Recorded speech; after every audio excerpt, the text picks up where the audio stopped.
कि यहाँ पे हिंदू धर्म के देवी देवता के बारे में कहा है, क्योंकि यही तुम्हारे लाइफ के विकास में हर्डल है। पंचशील मत बोलो ना, क्योंकि पंचशील के साथ तुम जी नहीं पाओगे। अब झूठ बोलना ही है तो मूसा वादा बोलना छोड़ दो।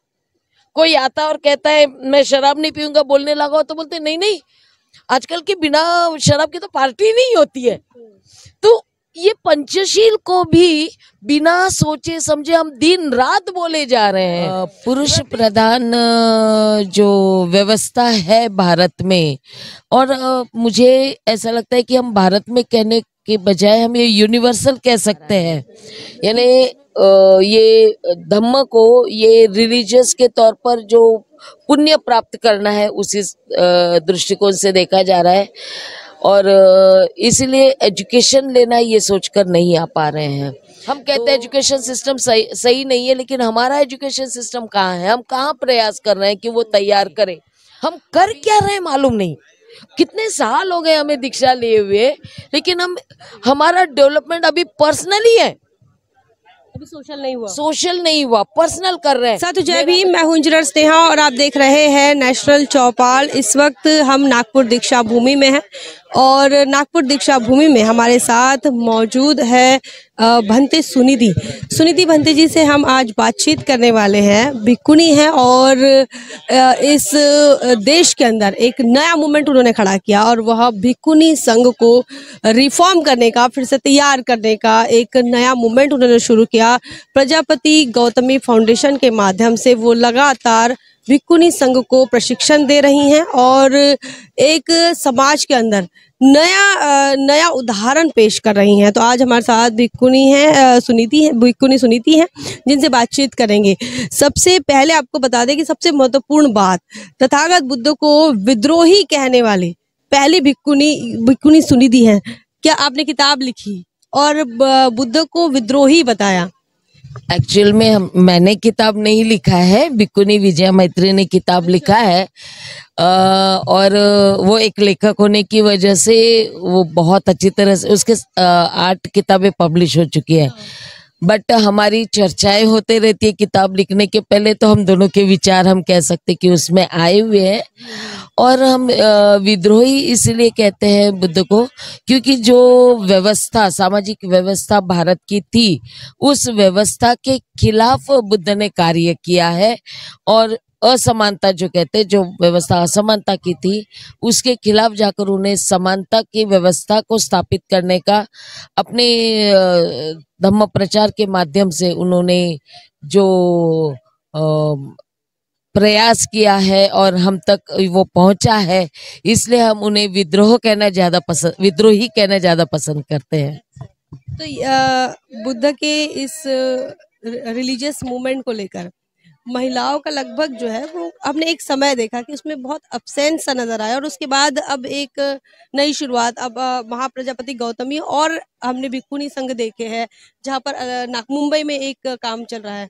तो ये जो गैप हुआ उस बीच आपने कैसे देखा बुद्धिज्म को और महिलाओं को? एक्चुअल में महिलाएं शुरू से ही वो भी विद्रोही रही है। हम जैसे उदाहरण हमको प्रजापति गौतमी भिक्खुनी का मिलता है, जो पहली भिक्खुनी थी और जिन्होंने 500 महिलाओं के साथ में मिलकर एक संघ का निर्माण किया था। वो भी एक क्रांति थी। और उसके बाद में ऐसे कई हुए हैं जिसमें अभी सबको प्रचलित जो नाम है, जिनमें सावित्रीबाई फुले का नाम आता है। वो भी क्रांतिकारी महिला के रूप में हम सब जानते हैं।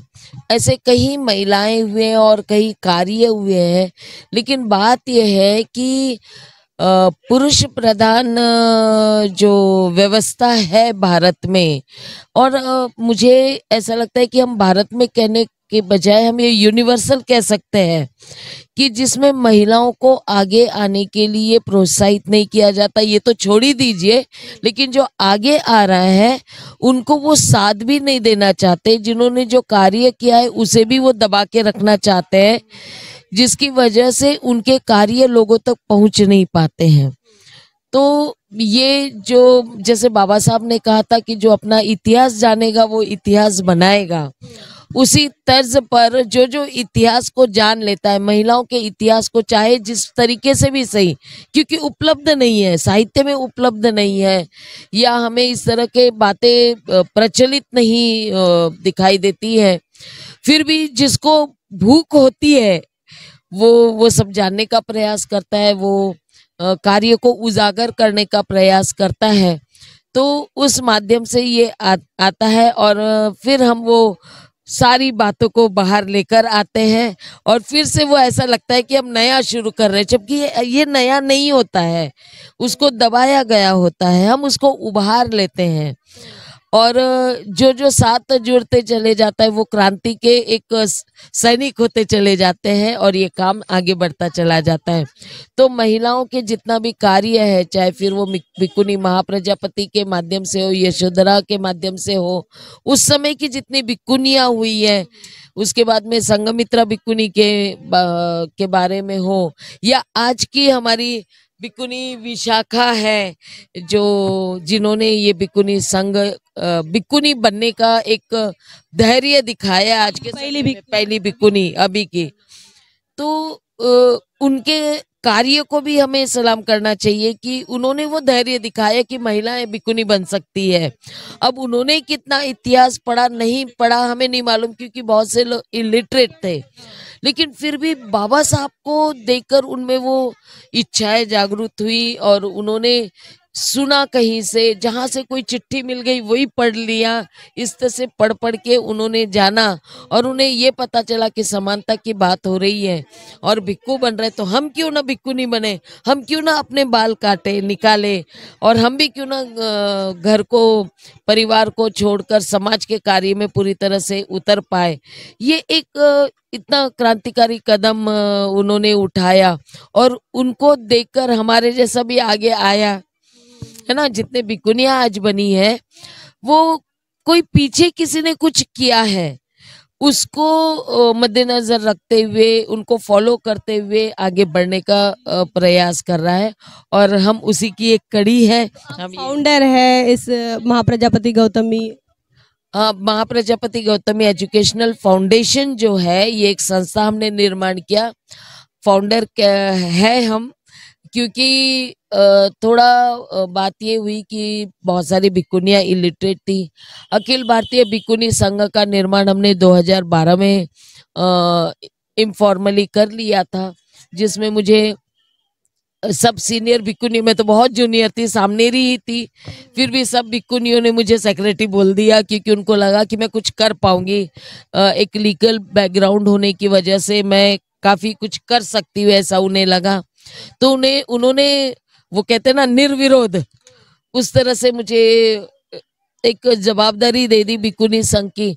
लेकिन ऐसा लग रहा था कि भिक्खुनी संघ के तौर पर, ये नाम जो है अखिल भारतीय भिक्खुनी संघ, इसके तौर पर क्या कर पाएगी। तो मुझे ऐसा लगा कि एक अलग संस्था होनी चाहिए जो इनको एक प्लेटफॉर्म दे सके, भिक्खुनियों को, और ट्रेन भी कर पाए। तो इसलिए हमने महाप्रजापति गौतमी एजुकेशनल फाउंडेशन, नाम ही एजुकेशनल है, जिसमें हम भिक्खुनियों को चाहते हैं कि वो ट्रेन हो। लोगों की नज़र में जो भिक्खुनियाँ होनी चाहिए, लोग चाहते हैं कि ये चीवरधारी है तो ये हमें कुछ मार्गदर्शन करेगी, धम्म के बारे में कुछ बताएंगी, हमारी समस्याओं पर समाधान बताएगी। तो उस तरह की भिक्खुनियाँ स्पेशली ट्रेंड होनी चाहिए। हम बातचीत कर रहे थे कि अभी आपके सेंटर में कितनी भिक्खुनियाँ हैं, या फिर कितनी ऐसी महिलाएं हैं जो कि तैयार हो रही हैं आने वाले समय में इस मूवमेंट से जुड़े। अभी वैसे देखा जाए तो हमारा ये सेंटर शुरू हुए सिर्फ 3 महीने हो चुके हैं। 7 जुलाई को शुरू हुआ है वर्धा रोड के इर्जर पे। उपासिका अनुला हजारे जी है, उनके प्रयास रहे हैं कि हम इस सेंटर को अच्छा चलाए और अच्छी भिक्खुनियाँ तैयार हो। तो अभी उतना प्रचार प्रसार नहीं हो पाया है, लेकिन जो जानते हैं वो आते हैं। लेकिन अभी भी इस सेंटर को एजुकेशन के तौर पर नहीं देखा जा रहा है। यानी ये धम्म को ये रिलीजियस के तौर पर जो पुण्य प्राप्त करना है उसी दृष्टिकोण से देखा जा रहा है, और इसलिए एजुकेशन लेना ये सोचकर नहीं आ पा रहे हैं। तो अभी जो हमारे पास आए ये सेंटर ओपन होने के बाद, तो कोई 10 दिन का चीवर लेने के लिए आए हैं, कोई 3 महीने का लेने के लिए आए, कोई 1 महीने का। तो इस तरह से हमें थोड़ी अभी फिलहाल परेशानी हो रही है रेगुलर कोर्स करने के लिए। तो हमने 10 दिन का कोर्स करवाया, फिर 1 महीने का कोर्स और 3 महीने का कोर्स, ऐसा हमारा 2 साल तक के कोर्स का प्रावधान है हमारे पास में।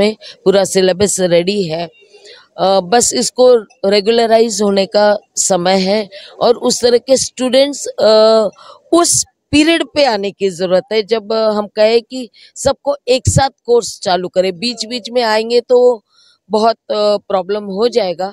अभी ये फर्स्ट प्रयास है एक सेंटर के तौर पे करने का। अभी तक तो 10-10 दिन का ही करते आए हैं, तो देखते हैं। वैसे रेगुलर यानी हमेशा के लिए चीवर लिए हुए हमारे पास में 2 हैं, और बाकी लोग अभी ये सामनेरी है यही है जो प्रोसेसिंग चल रही है। इनको 2 साल का कोर्स के बाद में इन्हें फिर उपसंपादित किया जाएगा, पूरा परीक्षा वगैरह लेकर के सही में समाज में उतरने लायक बन पाए हैं या नहीं, क्योंकि हमारा प्रयास वही है। और इसी तरह से बाकी सामनेरिया जो थोड़ा समय के लिए सामनेरिया बन रही है, तो ये गृहस्थ जीवन में वापस जाकर फिर परिवार में धम्म के व्यवहार करते हुए परिवार को सुखी और समृद्धि रखने का प्रयास करेगी। इस हिसाब से उनको प्रशिक्षण, दोनों मकसद है। 2 मकसद है, तो इस तरह से हमारा ये प्रयास चल रहा है। जब ये आपने शुरू किया, ये फाउंडेशन, एजुकेशनल फाउंडेशन शुरू किया, तो कैसी दिक्कतें और क्या चुनौतियां आपके सामने रही? क्योंकि हम कितना भी इस बात को नकार दें कि हम जो लोग हैं, हम समतामूलक समाज के आंदोलन वाले लोग हैं, लेकिन एक वो चीज़ जो है जिसे हम ये कहेंगे कि पुरुष सत्ताक मानसिकता है, वो कहीं ना कहीं एक ब्लर तरीके से काम करती है। तो कितनी चुनौतियां आपको रही? बहुत सारी चुनौतियां रही है, लेकिन हम नेगेटिव मोटिवेशन लेते हैं। तो बात यह है कि बुद्धिज्म को धम्म की बजाय धर्म के तौर पर लिया जा रहा है, ये समाज में प्रचलित है। और जहाँ धर्म आता है वो पाप पुण्य आ जाता है, और उस वजह से लोगों के मन में भी, आम जनता के मन में भी भिक्खू ज़्यादा इम्पोर्टेंट हो जाते हैं, और भिक्खुनियाँ सेकेंडरी हो जाती है, क्योंकि ये महिलाओं में से आई है, वो पुरुष में से है। क्योंकि ऐसे अनुभव हमें आए हैं कि हमारे पास में जब कोई महिला आती है और बोलती है कि माताजी, अभी तो माताजी बोलते, भिक्खुनी बोलते ही नहीं है, चलिए वो अब प्रोसेस में है, वो भी हो जाएगा। तो अब बोलते हैं माताजी परित्रण पाठ के लिए चलो, ये कार्यक्रम है आप चलो। तो हम पूछते हैं कि भाई आप इतने अभी क्यों आ रहे हैं, अभी मतलब अभी प्रोग्राम है और अभी क्यों हमें बोल रहे हैं, पहले क्यों नहीं बोला? बोलते हैं क्या करें माताजी, हमने भिक्खू को बोला था और वो नहीं आए, इसलिए हम आपके पास आए हैं। तो ऑप्शन टाइप में हम मिल जाते हैं उनको। और फिर उनको हम बोलते हैं कि पहले क्यों ना, तो एक शादी के समय की बात है, उनके साथ हम लोग कई सालों से उनके बाजू में ही विहार में हम रह रहे थे। फिर भी वहाँ पे जब शादी की बात हुई, तो हम तो वैसे शादियाँ लगाते नहीं है, भिक्खुनी हम लोग बोलते हैं कि भिक्खू भिक्खुनी ने शादी नहीं लगवाना है, ये हमारा नियम है, लेकिन चल रहा है। तो वो बुलाते हैं, तो कोई भिक्खुनी गई तो उन्हीं के सामने किसी ने कह दिया नहीं नहीं भिक्खुनी के हाथ से शादी नहीं लगवाना चाहिए, भिक्खू के हाथ से लगाना चाहिए, तो वो परिवार अच्छा चलेगा। यानी इस तरह की भी मान्यताएं हैं, मान्यताएं ऐसी डेवलप हो रही है जी, ये धर्म के नाम पर हो रही है। और दूसरी बात यह है कि दान देने के मामले में भी, क्योंकि दान की बहुत जरूरत होती है धम्म दान को आगे बढ़ाने के लिए, मतलब हमारे कार्य को आगे बढ़ाने के लिए अन्य दानों की जरूरत होती है, जिसको हम रिसोर्सेस कहते हैं। तो ये रिसोर्सेस भी भिक्खुनियों की तरफ कम आती है, नहीं के बराबर आती है, भिक्खुओं को ज्यादा मिलती है। इसके पीछे की भी वही मानसिकता है कि पुरुष श्रेष्ठ होते हैं, भिक्खु श्रेष्ठ होते हैं। वही एक सामाजिक मानसिकता है। लेकिन बहुत से पढ़े लिखे जो लोग अभी हमारे कार्य को जान रहे हैं, वो चाह रहे हैं कि हमें मदद करें, तो वो भी लिमिटेड ही मदद कर पा रहे हैं, क्योंकि हमने महसूस किया है कि जो हमें मदद कर रहा है उन्हें रोक दिया जाता है। हाँ, रोक दिया जाता है। कोई ना कोई कारण से ऐसा लगता है कि ऐसे क्या हो गया है कि जो हमें मदद करने आने वाला था वो रुक गया है, यानी निर्माण हो रहा है। हर्डल्स निर्माण हो रहे हैं, वो हमें पता भी नहीं चल पा रहा है। यानी प्रोग्राम में आ रहे तो प्रोग्राम में एकदम प्रेजेंट उन लोगों का जो अटेंडेंस होना चाहिए वो कम हो जाता है, रिसोर्सेज जो देना है वो कम हो जाता है। तो ऐसे कई हर्डल्स हम देख रहे हैं और ऐसा लग रहा है कि हमारे कार्य को रोकने का प्रयास हो रहा है। अब कौन इसके पीछे है, क्या है, ये हम नहीं कह सकते, क्योंकि एक ऐसा लगता है कि इतने सालों से, जैसे सावित्रीबाई फुले का नाम आगे नहीं आने दिया गया हिस्ट्री में, महाप्रजापति गौतमी का नाम नहीं आने दिया गया, हमें किस्सा गौतमी की स्टोरीज बताई जाती है, दूसरे अन्य भिक्खुनियों की जो दुखों में रहकर अपने आप को उभारी है और भिक्खुनी बनी है, उनकी बातें बताई जाती है, उनकी स्टोरीज प्रचलित की जाती है।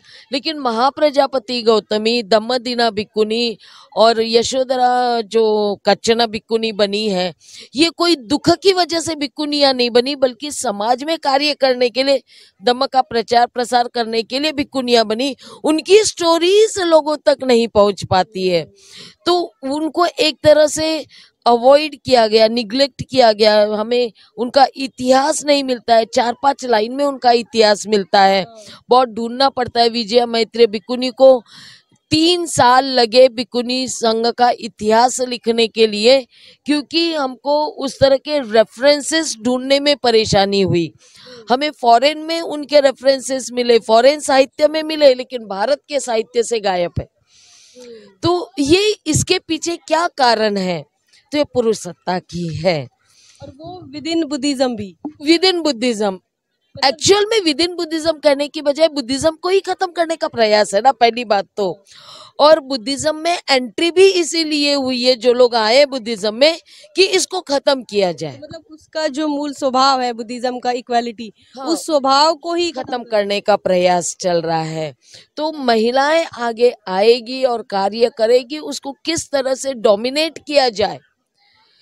यहाँ तक कि अभी जिस सेंटर में हम हैं, उस सेंटर में भी कई लोग इस तरह के आ रहे हैं कि अलग अलग तरीके से बदनाम। देख, एक तो हमारा क्या है ना, हम पैसा मांगते हैं ना, हमारा कैरेक्टर में कोई प्रॉब्लम है, हमारे कार्य में कोई इस तरह का प्रॉब्लम नहीं है कि हमें कोई दोषी करार दिया जाए कि हम सही कार्य नहीं कर रहे हैं।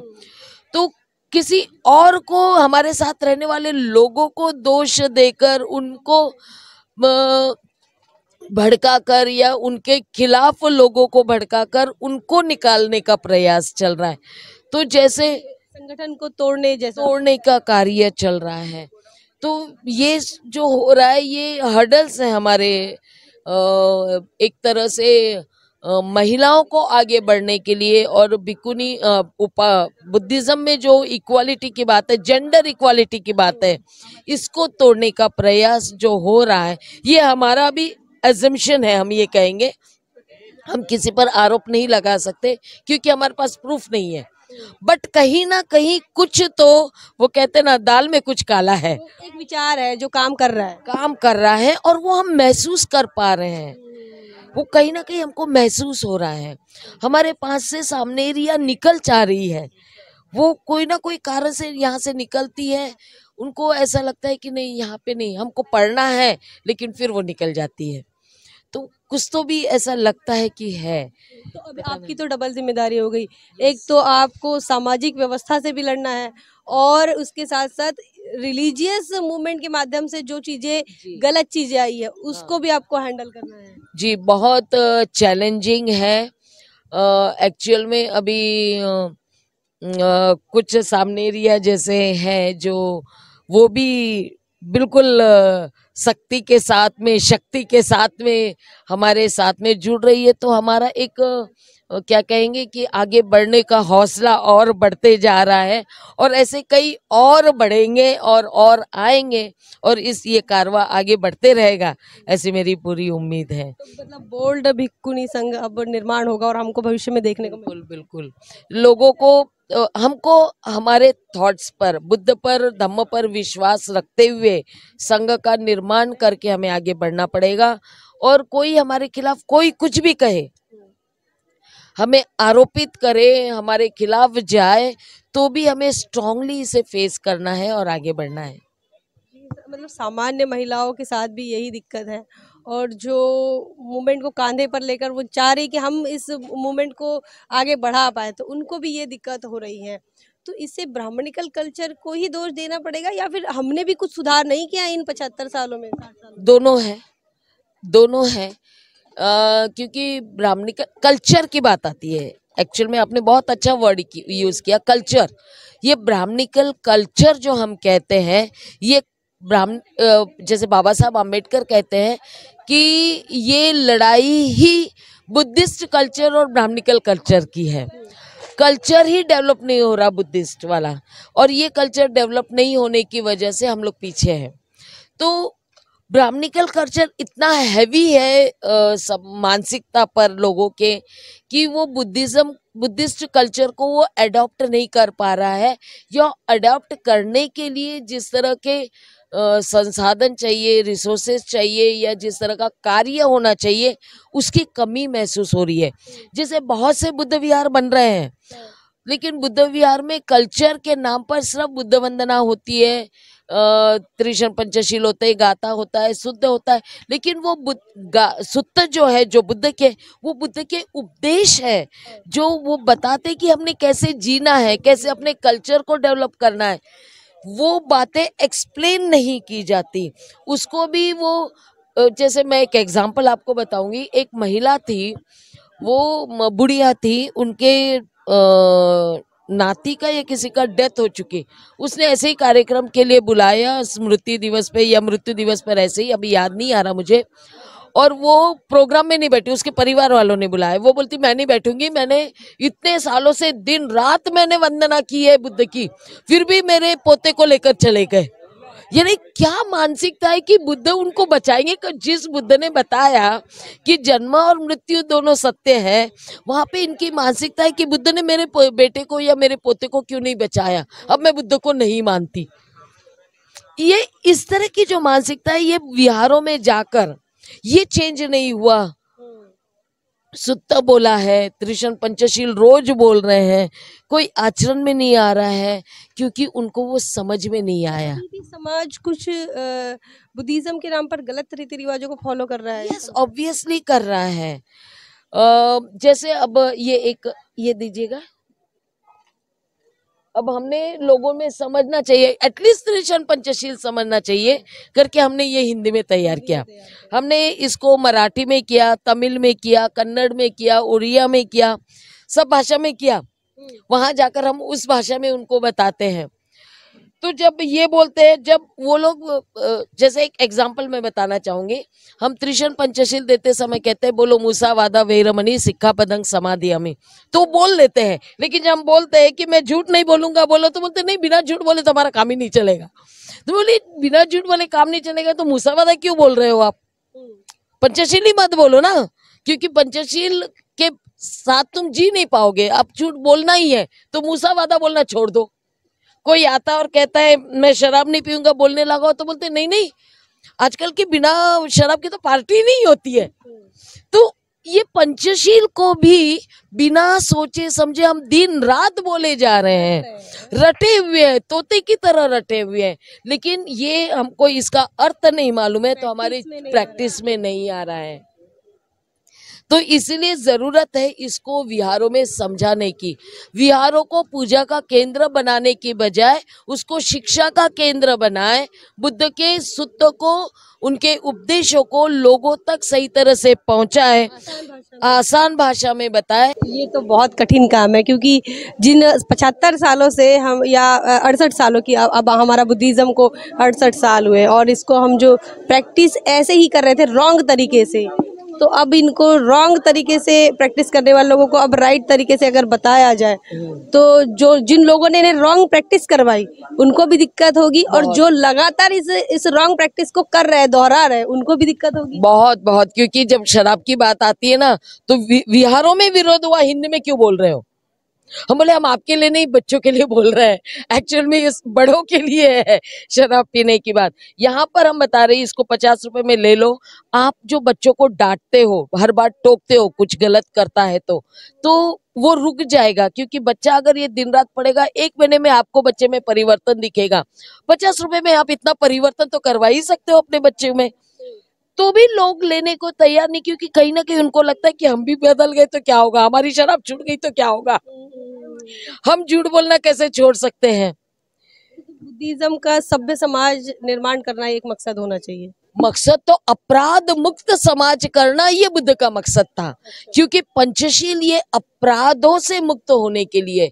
इसलिए जब याचना करते हैं, पहली याचना जो होती है तो यही कहते हैं कि सब अपराधं क्षमतु में बनते, यानी हम अपराध कर रहे हैं उसके लिए हमें माफी दीजिए, और वो अपराध ना हो इसलिए दूसरी याचना करते, तीसरन सद्दिंग पंचशीलं धम्मं याचामि अनुगं कत्वा शीलं देतमे बनते। तो ये जो है कि तीसरन पंचशील देना है, मतलब हमें अपराधों से मुक्त होना है, हम अपराध ना करें इसलिए हमें पंचशील दीजिए। ये हमारा शिक्षा का कोर्स का भाग है, हम इसको हमें इस तरह से बताते हैं। ये तो सबके लिए अच्छा ही है, अच्छा मार्ग है। और इसीलिए हम याचना भी हिंदी में बुलवाते हैं, पूरा त्रिशरण पंचशील हिंदी में बुलवाते हैं, बुद्ध वंदना, धम्म वंदना, संघ वंदना ये हिंदी में बुलवाते हैं। ये परित्य सूत्र देना, ये किताब में हमने पूरा हिंदी में और सिंपल लैंग्वेज में किया हुआ है पूरा। लोग परित्राण पाठ में पूजा करते हैं, परित्य सूत्र का मतलब है थोड़े में जितना समय आपको मिल रहा है, आपने भिक्खु या भिक्खुनी को बुलाया तो उतने समय में सुत्त यानी बुद्ध के उपदेश पर चर्चा हो, और वो आप समझे, त्रिशरण पंचशील मिले, बुद्ध के उपदेशों को अपनी भाषा में समझे। तो को कम देखा जा रहा है, गाथाओं पर ज्यादा फोकस रहा है। गाथाओं को, हाँ, गाथा में ज्यादातर बात यह है कि गाथा में भिक्खुओं ने प्रशंसा की है बुद्ध की। जैसे कहते हैं कि बुद्ध ने ये कार्य किया, जैसे चिंचा के बारे में कहा जाता है, महामंगल अट्ठगाथा में जैसा दिया हुआ है, काफी उदाहरण दिए है, उसमें मैं जैसे बता रही हूँ, चिंचा का है, नालागिरी का है। तो बुद्ध ने अपने बल पर मतलब अपने विल पावर से, धम्म के माध्यम से उन्होंने सबको शांत किया। तो कहते हैं उस सत्य वचन से तुम्हारा मंगल हो। अब उन्होंने कार्य किया तो हमारा मंगल कैसे होगा? बुद्ध ने जो किया वो प्रशंसा है बुद्ध की, हमने वो कार्य करना है जो बुद्ध ने किया तो हमारा मंगल होगा। हम कार्य नहीं करेंगे, बुद्ध के कार्य से हमारा मंगल किस तरह से हो सकता है? तो इस तरह की बातें प्रचलित की जा रही है, यानी बुद्ध की प्रशंसा करो तुम्हारा ठीक होगा, आशीर्वाद दो सब ठीक हो जाएगा। अब एक शराब पीने वाला व्यक्ति सामने आ रहा, पैर पड़ रहा है, पैर छू रहा है और बोला बंते जी आशीर्वाद दो, क्या आशीर्वाद दे? वो शराब पीकर है, यहाँ से बोले तेरा मंगल और जाकर नाले में गिर जाएगा आगे जाकर, तो बोलेगा ये बंते जी कैसी है, कैसी आशीर्वाद दे रही है? वो मेरे आशीर्वाद से गिरा है या शराब पीने से गिरा है? सबको आदत है बंते जी आशीर्वाद दो। बुद्धिज्म में आशीर्वाद नहीं है, बुद्धिज्म में आशीर्वचन है, बताओ क्या करना है, मार्गदर्शन करो कि तुम सही कर रहे हो या गलत कर रहे हो। अब भिक्खु भिक्खुनी ऐसा कार्य कर रही है, लोगों को खुश करने के लिए आशीर्वाद दे रही है। बुद्ध कहते हैं लोगों को खुश करने के लिए कुछ मत बोलो, उनको सुखी करने के लिए मार्गदर्शन करो, खुश करने के लिए मत करो। खुश हो जाएंगे, आपको बहुत दान मिलेगा, आपका बहुत सत्कार होगा। हमारा सत्कार नहीं हुआ चलेगा, हमें दान नहीं मिला चलेगा, लेकिन एक व्यक्ति को जीवन में सुख मिलेगा, शांति मिलेगी, वो इम्पोर्टेंट है, ये बुद्ध कहते हैं। तो आशीर्वाद देना इम्पोर्टेंट नहीं है, बुद्ध के वचन जो है वो उनको बताना ज्यादा जरूरी है ताकि वो उस मार्ग पर चल सके। आपने हमारा पूरा कोर्स ले रहे हैं, हमारा सिलेबस हम ऐसे ही अनऑफिशियली पढ़ने की कोशिश कर रहे हैं, कोई बात नहीं। तो अभी हम जैसे कुछ बात कर रहे थे कि चूंकि अभी धर्मांतर का ये माहौल है, तो ये समारोह में बौद्धों के सामने कहा कि उनकी पॉपुलेशन का एक बहुत बड़ी चुनौती है या फिर समस्या है कि हम अपनी पॉपुलेशन को आइडेंटिफाई नहीं कर पा रहे हैं। तो एक तरफ हम ये चाहते हैं कि बौद्धों की पॉपुलेशन आइडेंटिफाई हो, उनकी संख्या बढ़े। दूसरी तरफ हम प्रैक्टिस में जो है वो पीछे रह गए हैं। कैसे दोनों चीज़ों को कैसे मैनेज हो पाएगा, कैसे कर पाएंगे मैनेज? एक्चुअल में एक अभी अभी मैं थोड़ा इसके ऊपर काफी रिसर्च किया, ये कुछ सालों से, मतलब जब से चिवरले यही समझ लो मैं कर रही हूँ, लेकिन मेरा फोकस भिक्खुनियों पर था। अभी फोकस मैं ये कर रही हूँ कि आपने जो क्वेश्चन पूछा उस पर, कि लोग अब 22 प्रतिज्ञा लोग ले रहे हैं। 22 प्रतिज्ञा लेने के बाद में क्या वो धम्म समझ रहे हैं? क्या बुद्ध को वो जानने लगे हैं? नहीं। और अगर वो नहीं जान रहे, नहीं समझ रहे, तो वो उपासक उपासिका नहीं है। समझ रहे हैं? वो उपासक उपासिका नहीं है। और जब तक उपासक उपासिका नहीं होंगे, हमारी संख्या बुद्धिज्म में बढ़ेगी नहीं। ये सिर्फ एक तरह का एंट्री हो गई। 22 प्रतिज्ञा लेकर बुद्धिज्म को जानने के लिए पहला कदम हुआ। जो जान लिया वो बोलेगा कि अब मेरा नाम बुद्धिस्ट होना चाहिए, अब मेरा नाम वो लिस्ट में आना चाहिए जहाँ पे बुद्धिस्ट लिस्ट है, चाहे वो मैनर गैजेट में आना चाहिए, माइनॉरिटी करके आना चाहिए, तब संख्या बढ़ेगी। ये 22 प्रतिज्ञा लेकर नहीं बढ़ेगी, क्योंकि वो अभी भी भ्रम में है।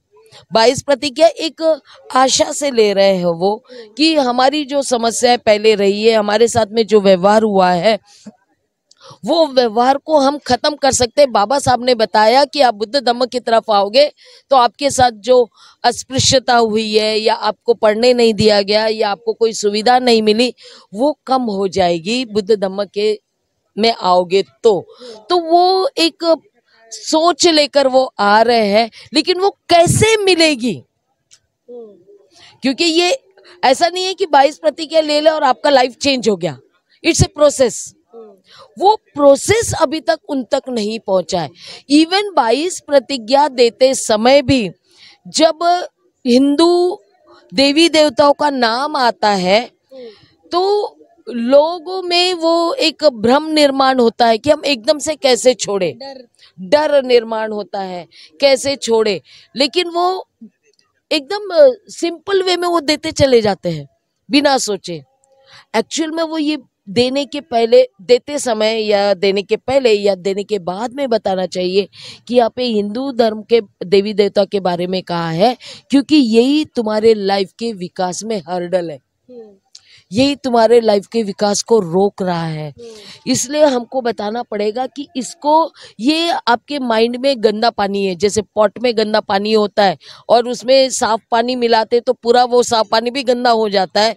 उसी तरह से आपके माइंड में ये जो पुराना कल्चर है, जो हिंदू धर्म से लेकर आए हो, देवी देवताओं के नाम पे, कर्मकांड के नाम पे, पूजा पाठ के नाम से लेकर आए हो, इसमें बुद्धिज्म डालोगे तो मिक्स हो जाएगा, वो भी गंदा हो जाएगा। इसलिए बाबा साहब ने बड़े सोच समझकर हमको पहले हमारा माइंड साफ करने के लिए दिया है वो। ये तो अब तो कास्ट सिस्टम भी लेकर आ रहे हैं ना बुद्धिज्म में, इसको भी आपने अनुभव किया होगा। मान लो उत्तर प्रदेश में कोई बुद्धिस्ट बन रहा है तो वो अपनी कास्ट लेकर आ रहा है, महाराष्ट्र में बुद्धिस्ट बन रहा है वो अपनी कास्ट लेकर आ रहा है, ओबीसी आ रहा है वो अपने आप को एक अलग मानता है कि हम ओबीसी और बुद्धिस्ट भी है।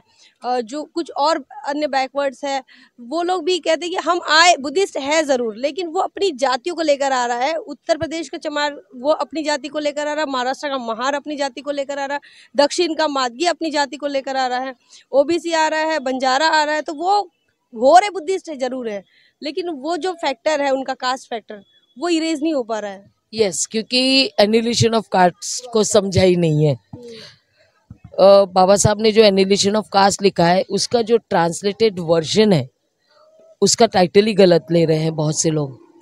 जाति भेद निर्मूलन कह रहे हैं, एक्चुअल में बाबा साहब जाति निर्मूलन की बात करते हैं, जाति खत्म करने की बात करते हैं। और हमें किताब मिल रहा है जातियों का भेद को खत्म करने की।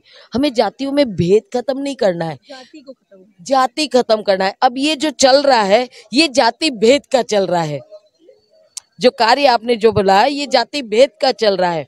और इनमें कुछ लोग अपने अपने तरीके से कार्य कर रहे हैं। कोई कहता है मैं अपने जाति को लेकर आऊंगा तो मेरे जाति के लोगों को मैं बुद्धिज्म पहुंचाऊंगा। अरे तुम जाति ही नहीं छोड़े तो तुम्हारी जाति के लोगों को कैसे चेंज कर पाओगे। ये बात पेरियर रामास्वामी की भी थी।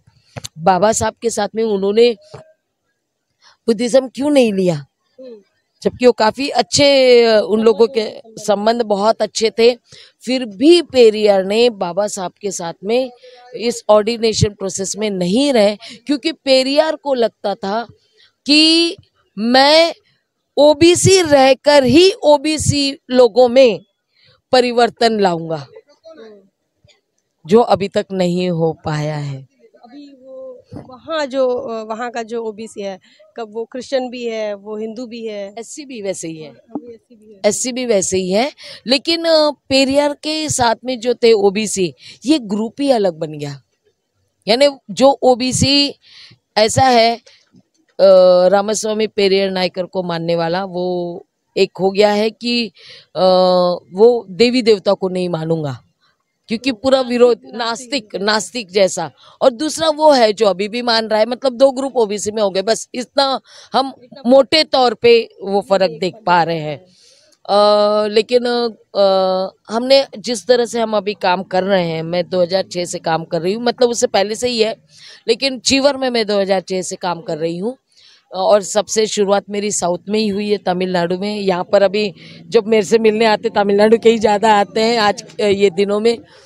तो मैंने देखा है कि इनमें दलित क्रिश्चियंस भी आते हैं, क्योंकि वो भी बाबा साहब को मानते हैं और वो चाहते हैं कि बुद्धिज़्म को लें, लेकिन बुद्धिज़्म में हम वो उस तरह के चेंजेस बुद्धिस्ट लोगों में नहीं देख पा रहे हैं। वो लोग जो इंस्पायर करे दूसरों को। यस, जैसे हमने अभी भिक्खुनी संघा डे कार्यक्रम हम बेंगलोर में किया, तो हमने एक फादर को बुलाया बोलने के लिए, तो हमने विषय रखा एजुकेशन सिस्टम।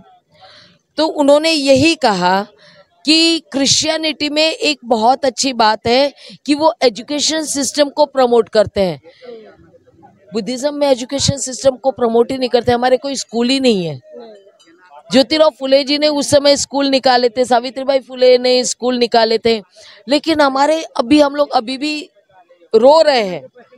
हम कहते हैं एजुकेशन सिस्टम सही नहीं है, लेकिन हमारा एजुकेशन सिस्टम कहाँ है? हम कहाँ प्रयास कर रहे हैं कि वो तैयार करें? अभी दम्मई यात्रा जो निकली, अंबेडकर अशोका दम्मई यात्रा साउथ से निकली है, वो मूर्ति को लेकर आए सम्राट अशोक की। मैंने ये मार्क किया कि ये जहां जहां रात में रुके वो सारे क्रिश्चियन ऑर्गेनाइजेशंस थे, क्योंकि क्रिश्चियन ऑर्गेनाइजेशन में रुकने के लिए रूम्स है, डॉर्मेट्रीज है, वहां पे खाने की व्यवस्था है, उनके रहने की व्यवस्था हो रही। बुद्धिस्ट लोगों की, हमारे बुद्धिस्ट लोगों की रहने की व्यवस्था ही नहीं है, ना खाने की व्यवस्था है, कहाँ रुकेंगे? हमारे विहार छोटे छोटे हैं, वो भी लड़ाई झगड़े में है। कहीं उसके विहारों के बाहर कोई सोच ही नहीं रहा कि हम कुछ इस तरह का करें कि कोई आ रहा है। अब यहाँ पे ही देखिए ना, अभी ये आज के दिन जो धम्मचक्र प्रवर्तन दिन के समय जो लोग इतने आते हैं, इन लोगों के रहने के लिए गवर्नमेंट को कहना पड़ता है एमएलए रेस्ट हाउस खाली करो। एक दो विहार जो बड़े हैं वहां पे रहने की व्यवस्था करनी पड़ती है, लेकिन वो सुविधा नहीं है जो क्रिश्चियनिटी में मिलती है। हम लोग खुद उनके इसमें रहे, हम क्योंकि मैं कुछ दिनों के लिए हमारा संघ सामनेरी संघ भिक्खुनी संघ, हम उनके साथ रहे, पूरी सुविधा है हमें रहने के लिए, वहां पे बेड्स, ये वो सब, टॉयलेट्स, बाथरूम सब। ऐसा कोई कॉन्ट्रैक्ट हम कर ही नहीं रहे, वो सोच ही नहीं बन रही है हमारी। हम कर क्या रहे मालूम नहीं। कितने साल हो गए हमें दीक्षा लिए हुए, लेकिन हमारा डेवलपमेंट अभी पर्सनली है, अभी सोशल नहीं हुआ, पर्सनल कर रहे हैं। मेरा बच्चा पढ़ा लिखा होगा, फॉरेन में जाएगा, हायर एजुकेशन लेगा, उधर से आएगा, नौकरी करेगा, घर बनाएगा, कार आएगी, यहीं तक है। लेकिन समाज में हमने क्या करना है? समाज में कार्य कर रहे हैं बहुत सारे ऑर्गेनाइजेशन, तो वो भी एजुकेशन पर ही कर रहे हैं। पूरी तरह से ओवरऑल डेवलपमेंट की जो बात होती है, जो रिसोर्सेस की तैयार करने की बात होती है, वो नहीं हो रही है। जो बच्चे पढ़ाई लिखाई नहीं कर पा रहे हैं, उनको वो उनके फीस भरने का काम, उनके रहने की व्यवस्था थोड़ी बहुत ये सब कर पा रहे हैं, लेकिन अभी भी वो लेवल नहीं आया है जैसे क्रिश्चियन कम्युनिटी में आया है। लेकिन वो बहुत बड़ा गैप है ये। फिर भी वो क्रिश्चियन, दलित क्रिश्चियंस जो है वो बुद्धिज्म की तरफ एक आशा की नजर से देखते हैं, और वो हमको कहते हैं कि बनते जी आप हमें बताओ, त्रिशरण पंचशील बताओ, बुद्ध के सूत्र बताओ, उनके उपदेश बताओ। मैं कई सालों से उनके साथ कार्य कर रही हूँ। मुस्लिम लोग कहते हैं, मुस्लिम भी आते हैं, एक मुस्लिम ने हमारे साथ में दीक्षा भी लिया, बुद्धिज्म की दीक्षा ली। ये भी एक बहुत बड़ा क्रांति है उनके इसमें से निकलते नहीं है जल्दी। उनका धर्म छोड़ना बोले तो बगावत करना है, वो पाप हो जाता है, नरक में जाने की बात होती है, हेल में जाने की बात होती है। फिर भी कोई कर रहा है, मतलब अब क्या मोटिव है हम ये नहीं कह सकते, but he has done something. ये चेंज है, ये चेंज है ना। कोई और मोटिव से भी आया हो, कोई बात नहीं, कोई शादी करना है इसलिए भी लेते हैं, जबकि बाबा साहब ने तो स्पेशल मैरिज एक्ट हमको दिया, जिसमें बताया गया कि आपको ना जाति बदलने की जरूरत है, ना धर्म बदलने की जरूरत है। Be a human being, first Indian and last Indian, that is enough. Don't go for any religion, है ना। ये बात को कोई समझने को तैयार नहीं है। बहुत से लोग पॉलिटिकल और ये वो निकल पा रहे हैं, हमें बुद्धिस्ट मैरिज एक्ट चाहिए, और ये तो बुद्धिस्ट मैरिज एक्ट चाहिए और किसी और धर्म के व्यक्ति से प्यार हो गया या शादी करनी है तो क्या उनको आप बुद्धिस्ट बनाओगे, पहले जबरदस्ती करोगे? Is it Buddhism? जबरदस्ती वाला तो मामला ही नहीं है। जबरदस्ती वाला है ही नहीं यहाँ पे, तो ये एक्ट बनाकर क्या करोगे? समझ ही नहीं पा रहे क्या बाबा साहब ने स्पेशल मैरिज एक्ट की जगह बुद्धिस्ट मैरिज एक्ट क्यों नहीं बनाया? कुछ तो रीजन होगा। वो चाहते ही नहीं थे कि आप लोग, वो चाहते ही नहीं थे, है ना, कि रिलीजन नाम का कोई बैरियर हो। यस। तो ये हम लोग अभी उस सोच को डेवलप ही नहीं कर पा रहे हैं, या बाबा साहब के इंटेंशंस जो थे हमारे लिए वो हम अभी तक नहीं समझ पाए हैं। अंतिम सवाल है भंते कि 1 तारीख को जो जजमेंट आया, 1 अगस्त 2024 को सुप्रीम कोर्ट का जो जजमेंट आया रिजर्वेशन पर, उस पर सुनीति भंते क्या सोचती है? भी बहुत सारे भ्रांतियां हैं, लोगों के मन में भ्रम है, कहते हैं कि हमको रिजर्वेशन नहीं मिलेगा, लेकिन जो 10 साल में चेंज होगा वो पॉलिटिकल रिजर्वेशन था, ये लोगों को अभी तक नहीं मालूम। फंडामेंटल राइट्स नहीं मानते, फंडामेंटल राइट्स को नहीं जानते हैं, बहुत सारी बातें हैं, बहुत से विषय। जजमेंट आया, ये संविधान की मूल भावना को वायलेट करती है। ऑब्वियसली वॉयलेट करती है, क्योंकि यहाँ पर आप लोगों में भेद डालने का प्रयास कर रहे हैं, जाति के नाम पर भेद डालने का प्रयास कर रहे हैं। पहले से ही है कि चमार बोलता मैं ग्रेट हूँ और महार बोलता मैं ग्रेट हूँ, लड़ो, ग्रेट होने के लिए लड़ो, उसी तरह का हो गया। पार्टिसिपेशन के लिए भी वही होगा, पार्टिसिपेशन के लिए भी वही होगा, लड़ो, आप आपस में लड़ो। और वो कितने परसेंट रिजर्वेशन की बात आ रही है? 15%। 85% आराम से जी रहा है और हम 15% में लड़ रहे हैं आपस में। ये इसको नहीं मिलना चाहिए, मैं इससे हाई कास्ट हूँ। ये चीजें शुरू हो गई, और ये बहुत पहले शुरू हुई, बिहार में ही शुरू हो गई थी, बिहार में बहुत पहले शुरू हो चुकी थी, बिहार यूपी में, अभी सेंट्रल इसमें आ गया, अभी लोगों तक पता चला। हम वही समय कह रहे थे वहां पे वो महाकास्ट क्या कुछ तो भी इस तरह का, महादलित, हाँ, महादलित सिस्टम जो है, मुझे लगता है 10 साल पहले ही बिहार में शुरू हो चुका था, और तभी किसी ने ध्यान नहीं दिया उसको रोकने का, तो वो आ गया जजमेंट तक, लीगली हो गया। वही हुआ, ओबीसी का क्रीमिलियर पर भी हमने ध्यान नहीं दिया, तो अब वो क्रीमिलियर, अब वो आ गया। हम लोग ना अपने में रहते हैं, मेरा भला हो जाए, मेरे घर में आग लगी तो मैं अपने ही घर को बुझाऊं, या बाजू के घर में आग लगी है तो उसको जलने दो, मुझे कुछ नहीं लेना देना है, वो मेरे घर तक आ सकती है, इसके बारे में मैं नहीं सोचता हूँ। इस तरह का हो रहा है, इसलिए पॉलिटिकली भी वी आर फेलियर, लीगली भी बहुत चिंता का विषय। लीगली मैं देख रही हूँ ना, इतने मैं 6 राज्य के वकीलों को मैंने atrocity act, prevention of atrocity act पर ट्रेनिंग दी है। मैं जब वो वकीलों से बात करती थी तो पता चलता है don't even know English words, क्या आर्गुमेंट करेंगे? और उसी समय यूपी गवर्नमेंट डिक्लेयर करती है कि आपका लॉ हिंदी में होगा, और हमारे लोग खुश हो जाते हैं, अरे तुम हिंदी में लॉ करोगे, सुप्रीम कोर्ट में कौन सी भाषा से आर्गुमेंट करोगे? हम इजी वे ढूंढते हैं, हिंदी में हो जाए, मराठी में हो जाए, सुप्रीम कोर्ट में आर्गुमेंट आपको अंग्रेजी में करना है, वहां पे जाकर अंग्रेजी में, हाई कोर्ट में अंग्रेजी में करना पड़ेगा। हम रेडी नहीं है, हमको अपने आप को चेंज भी नहीं करना। हम एडवोकेट बन रहे हैं, हम लॉयर बन रहे हैं, हम आर्गुमेंट करना है, दूसरे वकीलों से करना है जो बहुत वेल डेवलप्ड है एजुकेशनली, और बाकी दूसरे फैसिलिटीज भी उनके पास में बड़े बड़े ऑफिसेस हैं, उनके साथ आर्गुमेंट करना है। तुम्हारे पास में बुक्स नहीं है, तुम्हारी लाइब्रेरी नहीं है, तुम्हारे पास में ऑफिसेस नहीं है। यहाँ तक कि मैं यहाँ से फिर भिकुनी संघ पर आती हूँ। मैं बताना चाह रही हूँ कि हम जिस विहार में थे अभी तक नागपुर में, प्रभात कॉलोनी के, उस विहार में हमने पहली बार वहाँ के कमेटी वालों को बोला कि आपने जो ये ऊपर बनाया है, आप लाइब्रेरी करने की बात कर रहे हैं, बच्चों को एजुकेशन देने के लिए, कंपटीशन की तैयारी करवाने के लिए। मैं बोली ये विहार है, भिकुनियों के लिए लाइब्रेरी कहाँ है?